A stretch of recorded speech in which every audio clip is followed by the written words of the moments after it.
એકદમ સ્વાદિષ્ટ. ફક્ત 10 મિનિટમાં ગાજરનો હલવો બનાવવા માટે મેં અહીંયા 2 કિલો ગાજર લીધા છે.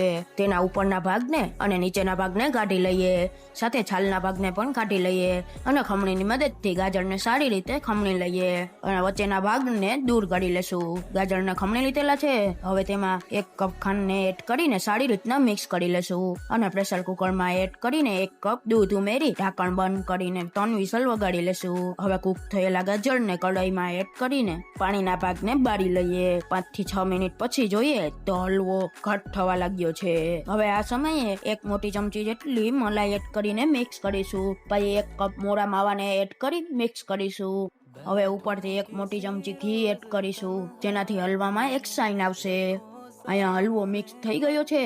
હવે અડધી ચમચી એલચી પાવડર સાથે 3 મોટી ચમચી કાજુ બદામના ટુકડા એડ કરીને મિક્સ કરી લેશું. તો અહીંયા આપણો મલાઈદાર દાણેદાર ગાજરનો હલવો તૈયાર થઈ ગયો છે.